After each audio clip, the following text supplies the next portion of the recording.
Okay class, आज का जो टॉपिक है वो है rights and duties of seller and buyers of goods. देखो, आपको पता है seller that means the person who sell the goods, buyers that means who person that is going to buy the goods. इनके बीच में कॉन्ट्रैक्ट हुआ होता है, ये गुड्स बेचेगा, ये गुड्स खरीदेगा, लेकिन इनके कुछ राइट्स होते हैं और कुछ ड्यूटीज़ होती हैं। ठीक है, कई बार ऐसा भी कहा जाता है किसी एक का राइट्स दूसरे की ड्यूटी होती है और किसी एक की ड्यूटी दूसरे का राइट्स होता है। अब हम पहले पढ़ रहे हैं duties of seller of goods. तो देखो, अगर मैं ड्यूटीज़ की बात कर रहा हूँ तो इजी वे में समझोगे तो आप कहीं ना कहीं किसी के राइट्स भी पढ़ लोगे। तो हम सबसे पहले पढ़ रहे हैं duties of the seller of goods. Paper में ये आप देख सकते हो कैसे पूछा जाता है, duties of seller of the goods करके पूछा गया है। राइट्स एंड ड्यूटीज़ दोनों भी पूछ ली गई हैं सेल ऑफ गुड्स से रिलेटेड, तो ध्यान रखना। ठीक है, सबसे पहला डिलीवरी। सबसे पहले किसी सेलर की ड्यूटी क्या होती है? तो उसकी ड्यूटी होती है गुड्स को डिलीवर करने की। इसलिए यहाँ लिखा है it is the duty of the seller to deliver the goods and of the buyer to accept pay for them in accordance with the terms in the contract of sale. Contract of sale, sale का एक contract बना होता है, उसमें कुछ terms conditions होते हैं, उसके हिसाब से सेलर की ड्यूटी होती है कि उसे गुड्स डिलीवर करना पड़ेगा। किसको?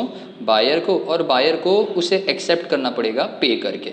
ठीक है, नॉर्मल सी लाइन थी, पता है क्या, ज़रूरी नहीं है बुक में पढ़ रहे हो तो कुछ बहुत अलग दिया है। ये आप नॉर्मली जानते हो कि सेलर की ड्यूटी होती है गुड्स डिलीवर करने की, बायर की ड्यूटी होती है उसे एक्सेप्ट करके पे करने की, जो कॉन्ट्रैक्ट में डिसाइड हुआ हो। ठीक है, सेकेंड वन डिलीवरी का ही सेकेंड पॉइंट है।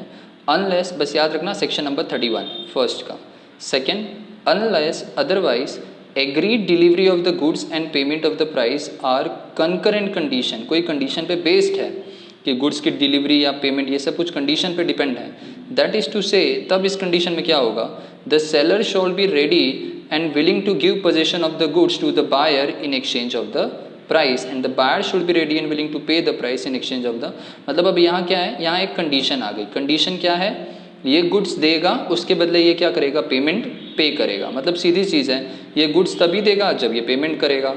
अकॉर्डिंग टू सेलर, सेलर क्या करेगा, वो रेडी है, वो गुड्स की पोजीशन, गुड्स की ओनरशिप बायर को देने को तैयार है। किसके बदले? एक अमाउंट के बदले। बायर भी पोजीशन एक्सेप्ट करने को तैयार है एक प्राइस के बदले। समझ में आया? That is simply a delivery. Second point आता है रिस्क ऑफ डिटोरिएशन। ठीक है, कई बार कहा जाता है कुछ चीज़ों का कम होना डिटेरियोरेशन होता है, कुछ चीज़ खत्म हो जाना, जैसे कोई गुड्स डिस्ट्रॉय हो जाना।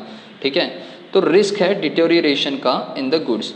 Where the seller of goods agree, जहाँ जो सेलर है गुड्स का वो एग्री हो जाता है डिलीवर करने के लिए them at his own risk at a place other than that where they are when sold the buyer shall. तो इस पॉइंट में क्या बोला है, जहाँ जो भी सेलर है गुड्स का वो एग्री है, वो गुड्स डिलीवर करेगा किसके रिस्क पे, अपने रिस्क पे। मतलब सेलर का रिस्क है कि इस प्लेस पे वो गुड्स डिलीवर करेगा और वहाँ तक कुछ होता है तो जिम्मेदारी सेलर की।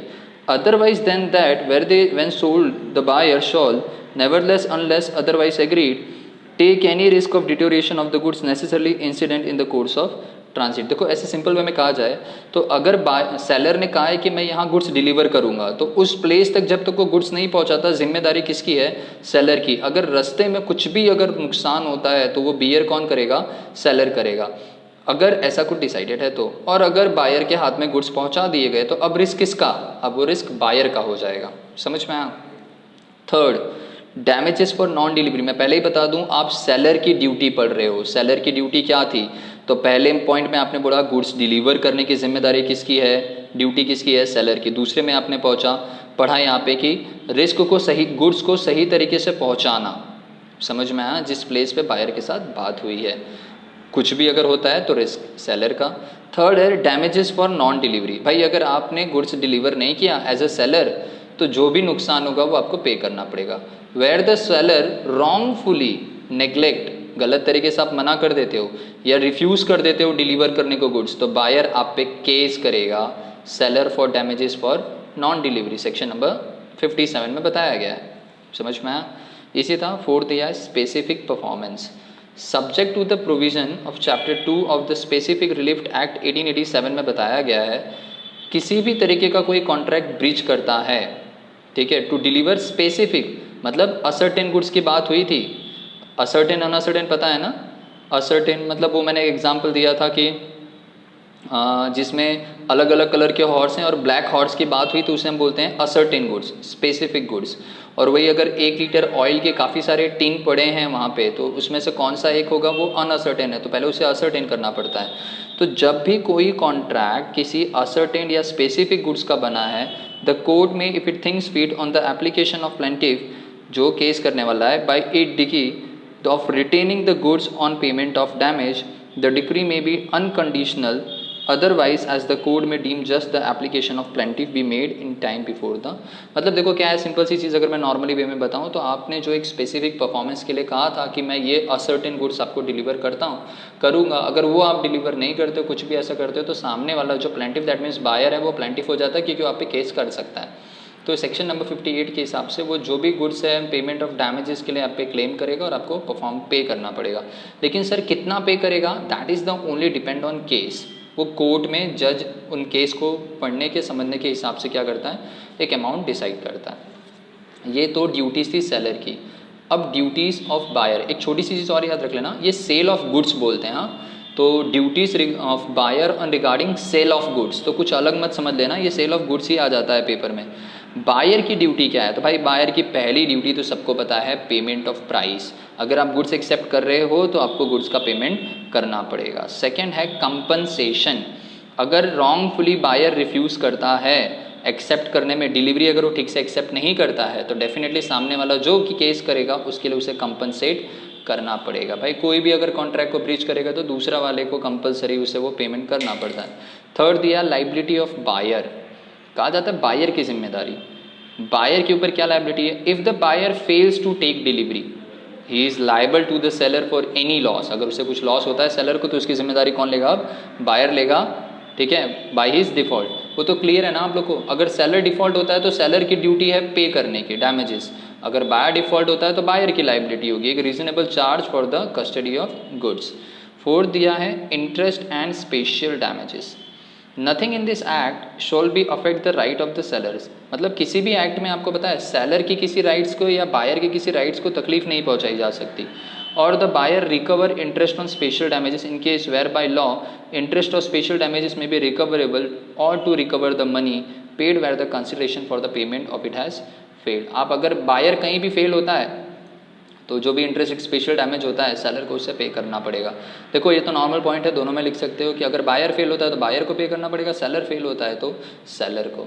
तो कोई भी अगर अपनी ड्यूटी परफॉर्म करने में फेल जाता है तो उसे एक स्पेशल डैमेज अमाउंट पे करना पड़ता है। जैसे इसी में दिया है, in the absence of the contract to the contrary, अगर कोई कॉन्ट्रैक्ट कुछ कंडीशंस वगैरह ऐड नहीं की है तो कोर्ट डिसाइड करेगा इंटरेस्ट एट सच रेट, जैसा उस केस के हिसाब से अमाउंट ऑफ प्राइस।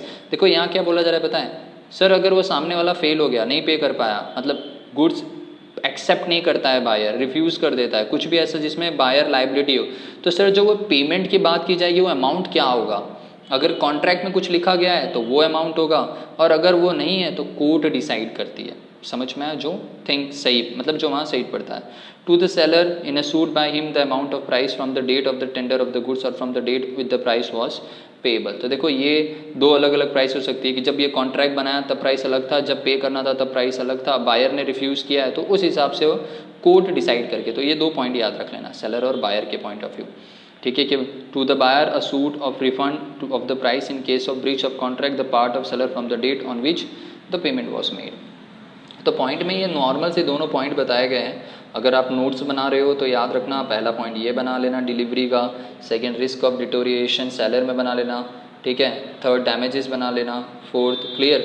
उसके बाद आप आ जाना duties of buyer of goods, तो उसमें आप प्रिपेयर कर सकते हो payment of price, compensation, liability of buyer और इंटरेस्ट एंड स्पेशल डैमेजेस, ठीक है। उसके बाद अब हम पढ़ेंगे राइट्स। राइट्स पढ़े जाएंगे किसके, बायर ऑफ गुड्स। मतलब बायर के राइट्स क्या क्या हैं। अभी तो आपने 2 ड्यूटीज़ पढ़ी।